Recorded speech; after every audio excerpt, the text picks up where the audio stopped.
Education is what's important. Training, preparation for the expected. Education, preparation for the unexpected.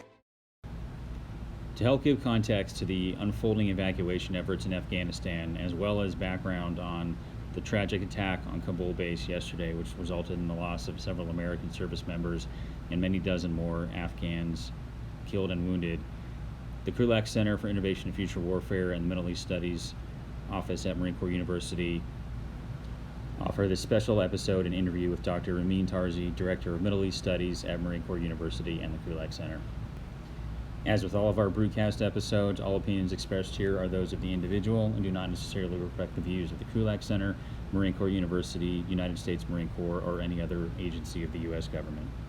Good afternoon. I'm Major Ian Brown here, the Operations Officer at the Krulak Center for Innovation and Future Warfare, and I'm here for a special interview with Dr. Amin Tarzi, our Director of Middle East Studies at the Krulak Center at Marine Corps University.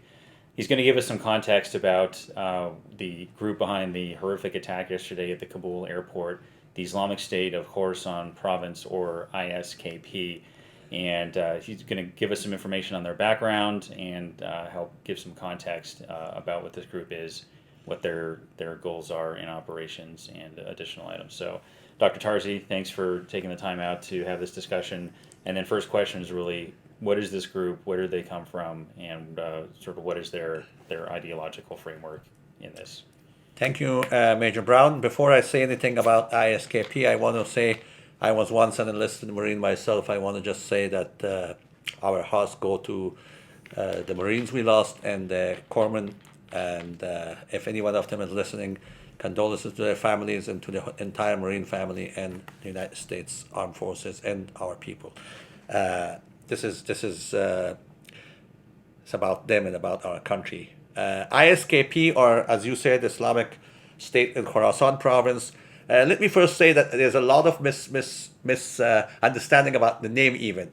It is Islamic State Khurasan Province. They are not ISIS-K. ISIS still stands for either Iraq or Syria or Iraq or Sham. They are Islamic State in Khurasan Province. And I will explain later on what Khurasan Province means. Khurasan is a very old term for a region which was part of the old Islamic Empire under the Abbasids. We are talking about 11th and 12th centuries. It encompassed part of Afghanistan, part of northeastern Iran, and part of what's today Central Asia. However, as I have written in a piece recently, Khurasan for the IS or for the Islamists has a very different meaning. It actually means all of Pakistan and Afghanistan, all of Central Asia, that's all the 5 republics in Central Asia, and parts of Kashmir and China. And I say this because it becomes internationalized and it involves countries such as China and Russia in this endeavor. So before I go on too much on the name, it is ISKP, or Islamic State Khurasan Province. Who are they?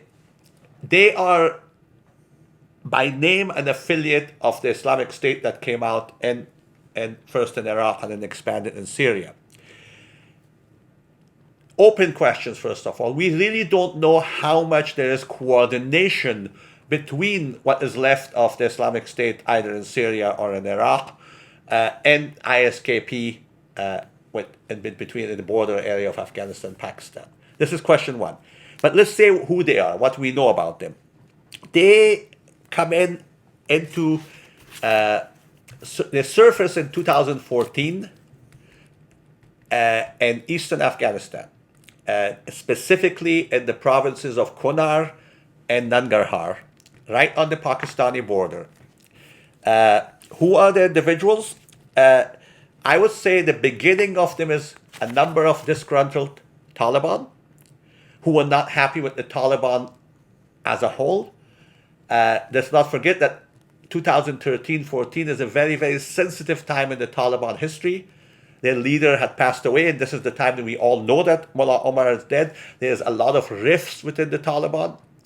What I call in my writings neo-Taliban, some people call them Taliban 2.0, is emerging. the Taliban who are in Doha, the Taliban who are politicized, who are talking to United States, to China, to Russia, and there are Taliban who do not want that. That rift, some of them leave and join this new group. Other people within them is from the TTP, that stands for Tehreek Taliban Pakistan, or the so-called Pakistani Taliban.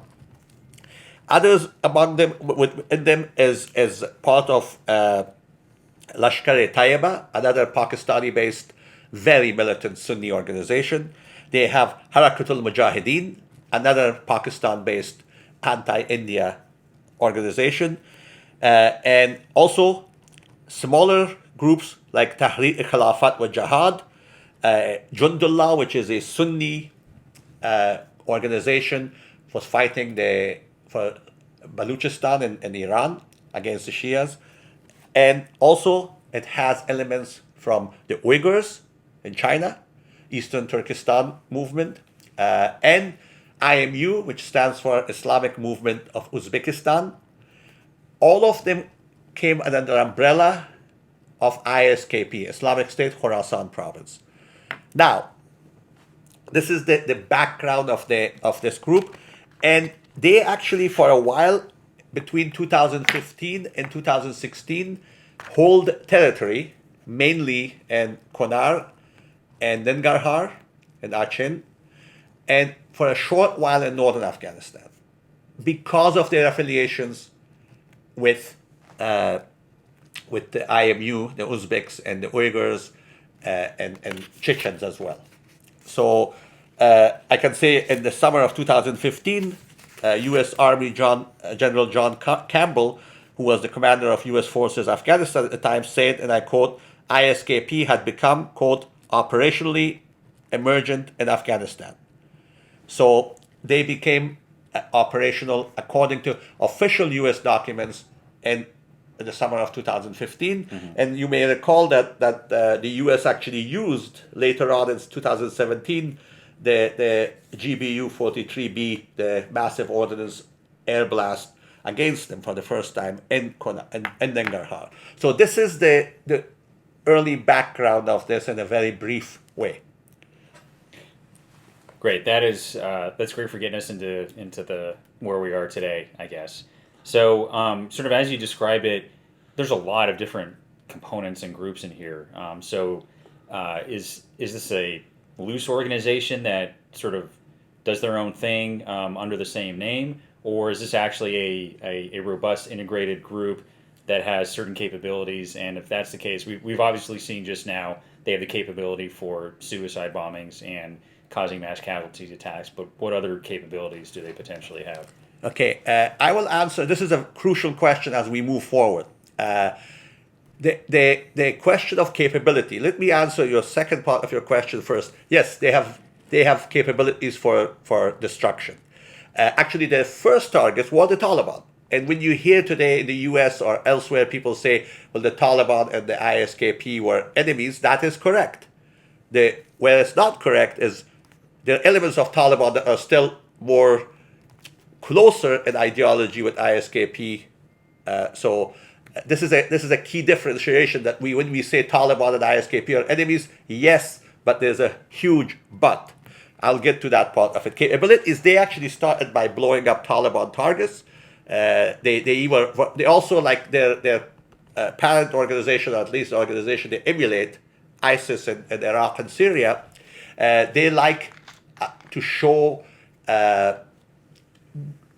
gore, to show their actions. For example, one of the videos they did, they videotape and then they show it. So their mode of operation is more similar to ISIS in Iraq and Syria, not the Taliban. The Taliban usually show military actions, but they don't show blowing up people, stuff like that.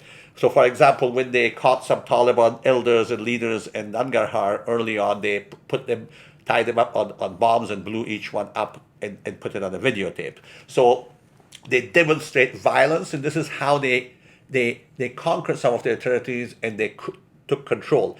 I would say they have very little support inside Afghanistan, very little, or in Central Asia per se. So their mode is more akin to early Taliban, that they actually rule by fear. and terror is a mode that they actually use in order to conquer. So,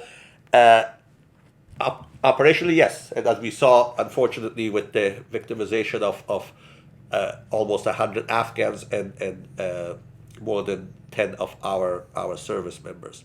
And that they did claim, as yesterday they claimed it on their website, which is interesting. The claim was done in Arabic. Very few Afghans, if anybody, can read it in Arabic. And they put a picture of the alleged suicide bomber. They named him. The name is a name that comes from Afghanistan. So how much of this is true, how much of this is propaganda that happens after the fact, now comes to your first part of your question, Major Brown. We don't know how, if their command and control is very intact. They seem to operate when they were powerful. In their early days, 2014, 15, up to 16, they operated more as cells than a structure like the Taliban do. But their propaganda machine is very, very, very well oiled. Again, the question remains whether what you hear in the Arabic website that they have, is this ISIS Central taking their activities and claiming it, or this is coordinated. We do not know. These are things that we need to know, and we need to know it fast, because we decided that with the Taliban, and this is where the US, Taliban, and the Afghan military, whether coordinated or not, attacked and destroyed Al-Qaeda's, ISIS's, ISKP's bases, if you would, their territorial presence in Afghanistan. However, they didn't disappear. Most of them went back to Pakistan. Some may have slipped into Central Asia, specifically into Tajikistan, but they have re-emerged, and some were released from the prison. Let us not forget that Bagram Air Base had a very, very large prison. There are other prisons in Kabul. There are prisons in Kandahar and Khost. They all had members of both Al-Qaeda and ISKP, and they were released. So some of their core elements that were captured either by our forces or by the Afghan forces, they are now active. So this is the question about the coordination. We don't know how coordinated they are. Another question that I would say is, are they coordinating with Al-Qaeda Central? Again, who is Al-Qaeda Central right now? Is Zawahiri actually in charge? We don't know. But what happens, this victory that they have a lot of ramifications. They have just defeated, in their view, a second superpower, which is the United States of America. This is giving the jihadi propaganda, if you would, the IO, a lot of positive recruitment, and also the fact that they think that they have a new base in Afghanistan. Yeah, so that leads into a couple other things, actually. So, you mentioned developing rapid intelligence about who these people are and as well maybe expanding that into the sort of triangle relationship now with the Taliban. First of all, do we have any way of getting insights on their potential activities or upcoming activities? Although, and maybe you can expand on this specific point, is there was that alert that came out before the attack, which seemed to be pretty specific insight into something coming, and a group that it was coming from. So, are there avenues for gathering intelligence, and is that back to that relationship with the Taliban? What interest do they have in in either keeping ISKP in check or not? We're very, very nebulous security posture in Kabul, where you've got us at the airport, you've got the Taliban and ISKP floating around in the middle. Does the Taliban have intelligence sources into ISKP, and do we have any expectation that that's something we can leverage, or are we sort of three different pieces all working against each other, or sort of what is that dynamic? What can we expect out of that? Very, very, again, I will answer your second part of your question first, and then go back to the first part. The relationship between ISKP and Taliban is very important. Yes, they were enemies, but there were elements within them. Today, since the victory of the Taliban never were monolithic. Those of us who work on the Taliban have said that from day one. That division right now, while it's not surfaced openly, how that division surfaces, in which faction emerges as the power in Afghanistan, will tell us what the relationship with ISKP will be. And what I mean here, the Taliban, which were in Doha, led by, let's say, Mullah Baradar, Ghani Baradar, they're sophisticated politically. They understand international relations. They have actually physically been in places such as Kremlin. They have been in China. They had an office in China. They have been very close to the Iranians, which some people would say, exactly. The Taliban were anti-Shia. These guys have been working with the Iranians. They have worked with the United States. Mullah Baradar was meeting with former Secretary of State Pompeo. We know that very high U.S. officials, including the head of the CIA, has talked to these people currently. So yes, there's a sort of coordination with them. I don't think we are allies. I don't think we share intelligence to the level of two allies, but I think there is a partnership, albeit for a very short duration right now, and perhaps that intelligence that we had, that even the president mentioned it, came in from either the Taliban, or we still have assets there. The military units of Afghanistan were coming in. They would have brought that information with them.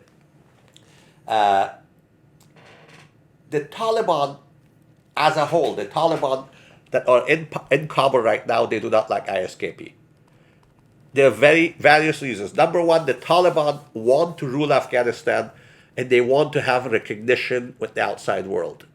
The Taliban, the core Taliban, I would say, or the Taliban, Doha Taliban, if you would, are not an internationalist organization. This is key here. They are an Afghan-based organization. They never had claims over beyond the borders of Afghanistan. They still don't have it. They do not want to export their revolution, if you would, or their ideology. They want to turn Afghanistan into an Islamic Emirate, as they call it, which may not be very palatable to the West, but they have never been a threat to the West. And this is the reason the United States had never, ever, since even 9/11, designated the Taliban as a whole as a terrorist organization. Our listeners should know that. The United States of America never designated the Taliban as such as a terrorist organization, as we have done, of course, with Al-Qaeda, with other groups, IMU, and so on and so forth. Why? Because there were elements of the Taliban from day one that we looked at, and successive administrations looked at them as a potential interlocutor. Okay. That's not new. A book that myself and a colleague from Stanford, Professor Cruz, wrote in 2008. My chapter is called Neo-Taliban. I said the negotiations started in 2003. I was not in this job, so I could, I am still saying it did. There was understanding even then, because the notion was that a peaceful solution had to be found. However, again, as I said, Taliban are not monolithic. Within the Taliban, you have groups, for example, right now led by Mullah Yaqub, who is the son of the founder of the Taliban, Mullah Omar. Mullah Yaqub is much more conservative. He likes more what his father did. So we're going back to Taliban 1.0. Mm-hmm. And he, right now, there's a struggle in Kabul, we know, between Mullah Yaqub's group and Mullah Baradar. Baradar is one of the founders. Yaqub is the son of the founder. Who emerges on top will be a key in how the Taliban, as we go, will have a relationship with Al-Qaeda or with ISKP.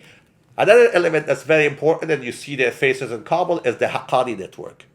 The Haqqani network is now, obviously, in Kabul. They're allies of the Taliban. Yeah. They and ISKP are very close. Whoever wants to not look at that, we are trying to hold, cover the sun with a finger. The Haqqani network is extremely close to ISKP. They come from the same very region. They recruit from the same region, both on the Pakistan end and the Afghan end. So what role the Haqqani network will have in the future governing, that will tell you what trajectory this group will take. And the third element is if the Taliban manage to have a more broader based government, inclusion of people like Dr. Abdullah, Mr. Karzai, the former president, or even elements from the north, which I think they want to, then they can balance out and perhaps overcome the divisions and the rifts between their own group. However, if they can't, then you might see the rise of groups such as ISKP as a game changer supporting one or the other side. Right. So this game is not ended. Yes, right now the US is working with the Taliban on a temporary basis, which we ought to. We ought to talk to them. We are there. And whether this relationship continues, whether aid would flow, whether there will be some sort of I won't say recognition, that's for politicians to decide, but some sort of a modus vivendi, it depends on what the Taliban do. And part of that is not just what the Taliban do, it's how the Taliban manage being in power with their own group and other affiliates. ISKP, I think, is a as I had written a paper in a book in 2018. My last sentence was that they could actually, and even then, if they are not managed, they could create I won't say global right now, but a major regional problem. As I said, I'll go back. As I had written in 2018, that the ISKP, if they are not, the ideology and their philosophy is not taken into account and challenged, this could become if not global, regional, definitely a regional problem, because what the name itself signifies is to include in this state, if you would, of their own, a region that covers all of Central Asia, part of China, at least in Xinjiang province, what they call East Turkestan, and India, brings in India too, Kashmir specifically. One reason the Taliban were romanticized so much by countries such as Russia and China was not so much against the United States, while that was also part of it, because both China and Russia, while they didn't want us to leave because we were covering an area which was dangerous for them, they wanted us to suffer, specifically Russia, because this was a payback for what we did to them in Afghanistan. However, the Russians always said that the Taliban's philosophy coincides with them directly. I mean, I have quotations from the Russians, and the reason why they're saying that was specifically because of ISKP. ISKP was killing the same people that Russia wanted dead. For example, specifically IMU and the Tajik opposition and the Chechens. Because the Chechens, IMU, and the Tajik opposition, Islamist opposition, were all part of ISKP. Russia was struggling with them, and the Taliban actually were destroying that. So for Russia, the whole idea of this is what the former ambassador of Russia to Kabul, and currently Russia's special representative to Afghanistan, his name is Zamir Kabulov, said, and I quote, "Taliban's interests objectively coincide with ours," end of quote. This is Russia's top person on Afghanistan saying. Very strong statement. Exactly. Why? Because it is because the way Taliban reacted against ISKP. So that part is why the Moscow opened up lavished them in Kremlin, tried to, because the Taliban, they regarded it, and Kabulov knows Afghanistan more than maybe anybody. He was a KGB agent when the Soviet invasion started. He speaks Persian better than any Afghan. He speaks Pashto better than any Afghan. Well, not maybe better than Afghan, but he speaks it absolutely fluently. He has been involved in Afghanistan as a KGB colonel, later on as a Soviet person there, later on as their ambassador to Afghanistan when post 9/11, and now as Kremlin's or President Putin's special envoy to Afghanistan. When he says that publicly, it means that they view the Taliban, at least one part of it. I don't think that whether Kabulov or anybody else says, with all due respect to his intellect, that this means that the Taliban are monolithic. But the Taliban that were in Doha, the Taliban that were interacting with us, with them, Right. are supporting Russia's interests because they're a nationalist organization. The Islam part they don't have a problem with. It is Islam coming to their Islamism, this militant Islamism coming to their borders. Not Islam, but militant Islamism.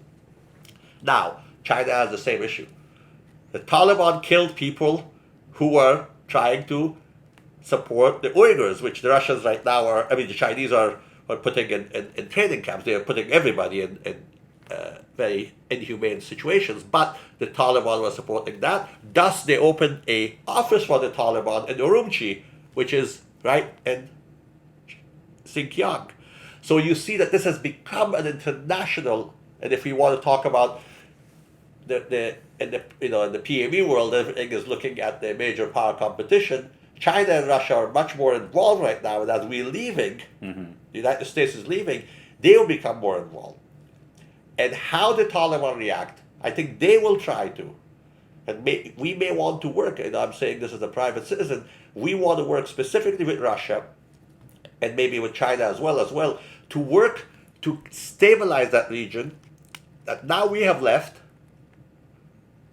We have decided that we don't have an enduring interest there. Some of us believe that we had an enduring interest, but that's not the decision. However, for security of the region, it may not be a bad idea to work like that. In this way, the United States, Europeans will have a say through interaction with countries such as Russia, the Central Asians, and even China and Pakistan. Iran, obviously, the US has no opening with them, but Europeans do have that. Because I think the Taliban, Central Taliban, the Doha Taliban, are banking on that because they're anti-ISKP. Perhaps, I would even imagine, they're the ones who told the US forces, beware because these bad people are here, because they get credit. Yeah. So that's, it's a longer game, but right now they're getting credit every minute they actually tell us something that is in support of making sure that our forces that are currently in Hamid Karzai International Airport are secured, or they're passing intelligence, if they are doing it. I don't know if they are doing it or not.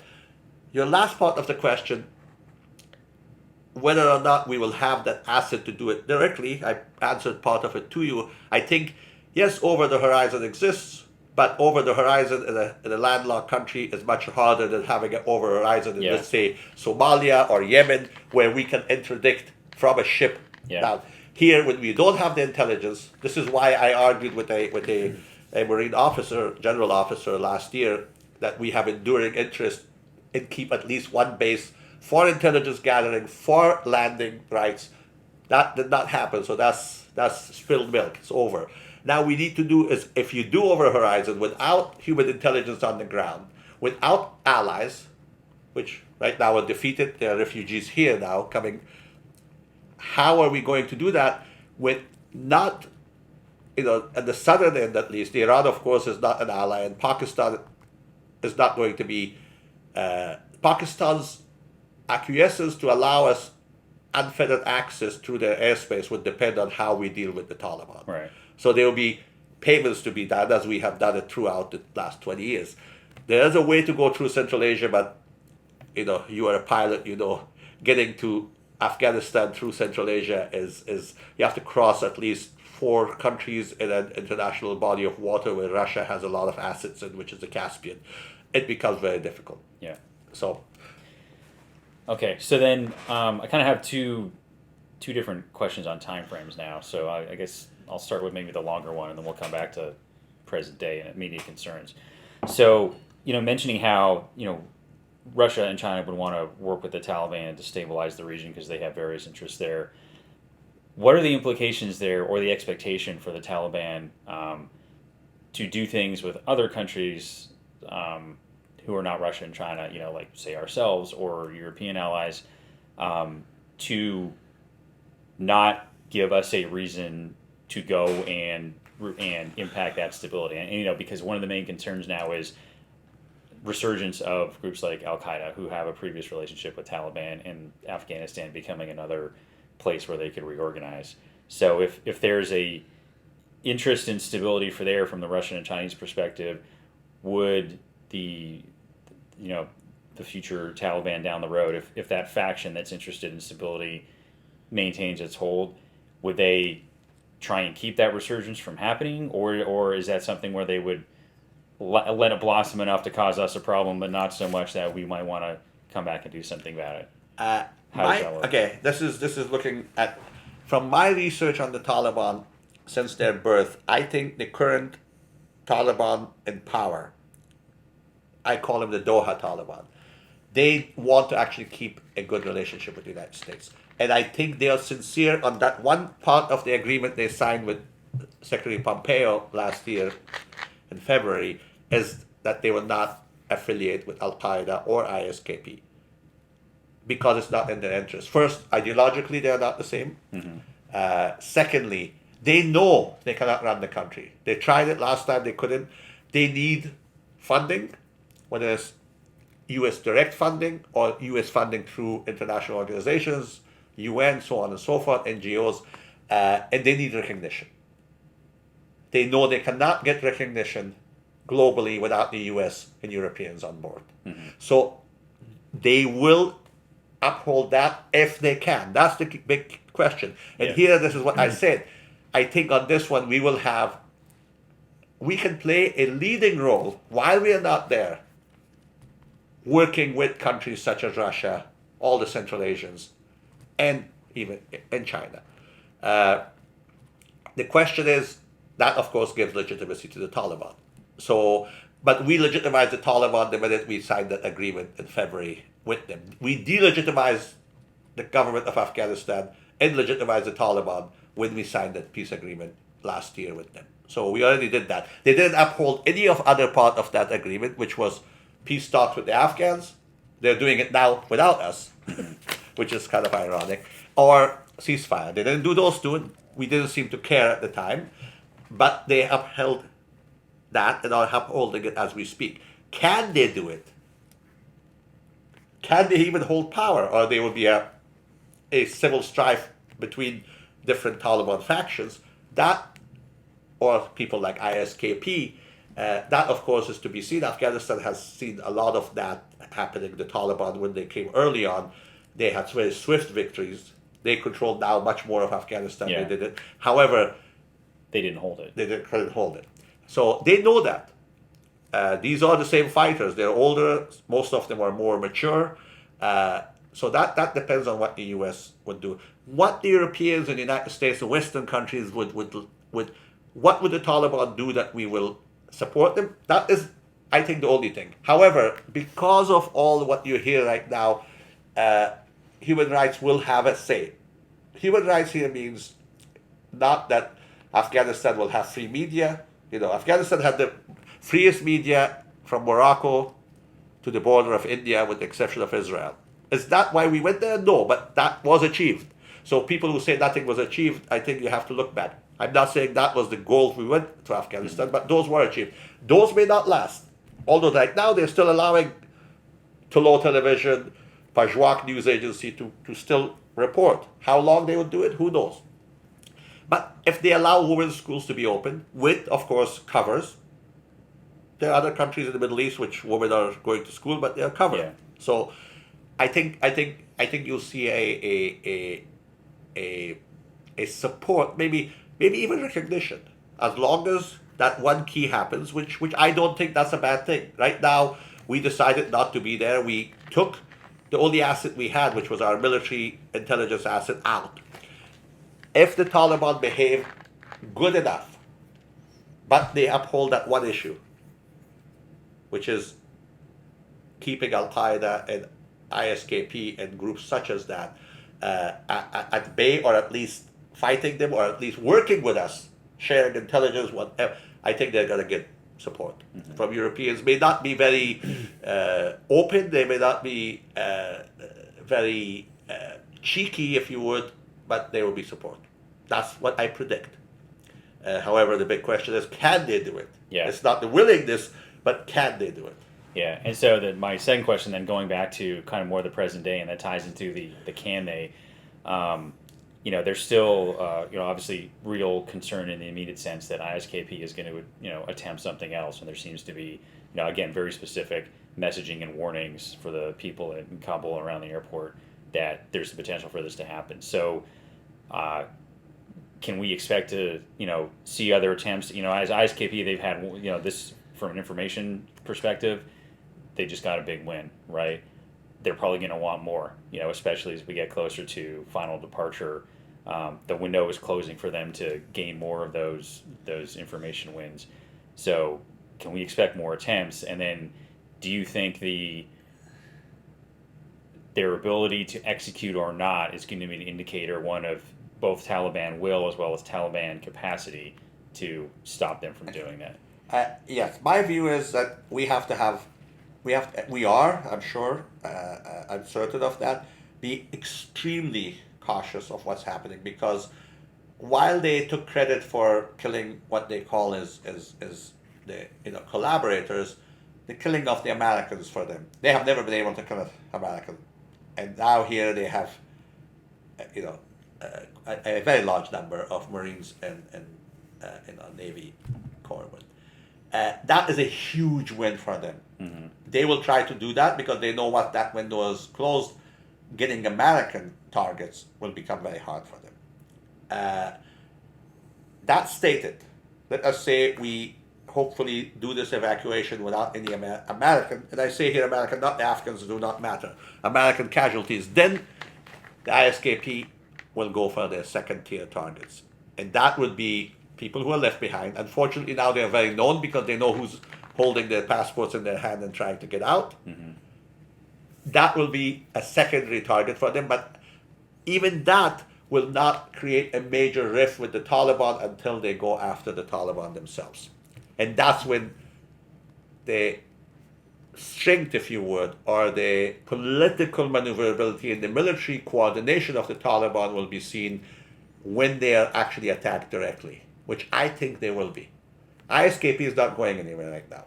The Taliban had a lot of success against them because, first of all, there were a indirect or direct coordination between U.S. Afghan plus the Taliban. We were, dropping the biggest bomb in the world, non-nuclear, on them, symbolically, but that was happening, and we had a lot going on. The Afghans were working. Without all of that, and ISKP all out of jail, and more recruits coming. There will be more recruits because they have achieved this victory. Right. Will the Taliban be able to control it? And again, I repeat, it's not just the ISKP. Whether ISKP could, because of their, and I put in the air, a quotation mark because I don't want to say killing of my Marines is a success, but for them, unfortunately, that's a success. That they take that and they become they morph into a bigger group that absorbs like elements of Al Qaeda. Mm-hmm. They bring more of the Uyghurs, bring more of the Uzbeks. If that happens, then again, can the Taliban withstand the support? These are keys that we will be seeing afterwards. As far as U.S. presence is concerned, yes, our forces are right now the number one target. The value of killing an American for them is much higher than anybody else. They will go after their second, third targets in that order when their first target is not right. Like now we're going to go after the airport to get as many as possible, and hopefully they will be defeated and there. And I think the Taliban will tell us more and more about them, and maybe even apprehend some of them because they want recognition. Right. This is getting them credit, whether we like it or not. The fact that we send a very high member of the U.S. administration to talk to the Taliban. That means that we are. They'd probably like that again, right? Of course. Now they're the ones who are calling the shots. We are going to them. Don't forget that. Within a week, they are calling the shots, and we are going to them for help. You can add, you can make it whichever way you want, but that's the reality. It's not lost on them. It's not lost on them. So they may do that. They may actually go after them and try to stop. They may have already stopped some of the more attacks. Yeah. Because ISKP has more than one suicide bomber. Mm-hmm. That's what they do. That's what their mode of operation has been. So this story is not over. The other last thing that I would want to make sure is that we have to understand is that that they are an international force. They believe in international terror, and they're not going to stop at any borders. So it's not just that ISKP is in Afghanistan, they can't get out. We have to be vigilant on that aspect of it. For them, God forbid, if they can do something on U.S. soil, then the entire 20 years, then everything we have said is a total defeat. It doesn't have to be very large either. And I don't want to even say that, but let us not forget, they know exactly how the cycle of things have worked. So if they want to become the big boys on the block, they will want to have something very sensational. They already have scored a big victory in their view right now, yesterday. We have to be very vigilant. And this is why I suggested that we ought to, and I'm sure our diplomats are, work with our peer competitors, because right here is something that we all... Nobody wants to see that. No. And all of us are actually, our interests, in very different ways, but in a way, all of our interests, China, United States, Russia, even Iran. You know what, I will not add Iran into this, because they're part of the problem. But at least China, Russia, and the United States, it actually merges together. And it's not a bad thing to even work with our competitors, that we compete elsewhere, and here we can actually work together for the benefit of all of us. And again, as I point out to Russia, because Russia is the bigger target, and Russia has much more assets in Afghanistan than China would, at least in the next few years. I don't think the Afghan war, I know everybody wants to end it and close it and not even study it. I think there's a lot to learn from it, and I'll end at that. I am not a politician. My military days are long gone. I am a teacher, that's all I am. I'm a researcher and a professor at the Marine Corps University. My last word, I would like to end it on a PME, professional military education aspect, is that we need to look at this very closely, humbly, at Iraq and Afghanistan, learn from, yes, the name China may not show up, the name Russia may not, which in the case of Afghanistan, they both will. In case of Iraq, Russia will show up. But overall, how we conducted this and learn from it, at least within the PAB confines, where we have the luxury of time. If you're right now in Kabul airport, you don't have that luxury. You are trying to be safe, especially after tomorrow, and then get our allies and friends out. But here we have that luxury to look at it and learn from it and move on, and even know what ISKP is. That's why I kind of talked about the name and I published that thing you will see in the website on what Khurasan means. We need to know that. They know much more about us than we know about them. I'll leave it at that. Okay. Yeah, so thank you for, again, taking the time out, because I know you've been incredibly busy the last couple of weeks in doing what you can to help out for the overall effort to get as many people safe in a way as we can, and as well learn so that we can be more effective in this. And again, I know for you as well, but definitely our thoughts and prayers are with all the Marines, Army, Navy, everyone who's over there helping with the incredible mission to get people out, and hopefully they're able to do that safely without any further loss of life. I second you on that. We need them back. They're our best. You are one of them. You're our best. Those people who wear the uniform and do this without questioning anything, and they deserve more respect than people think. Thank you very much. Yep. Thank you very much, Dr. Tarzi. Education is what's important. Training, preparation for the expected. Education, preparation for the unexpected.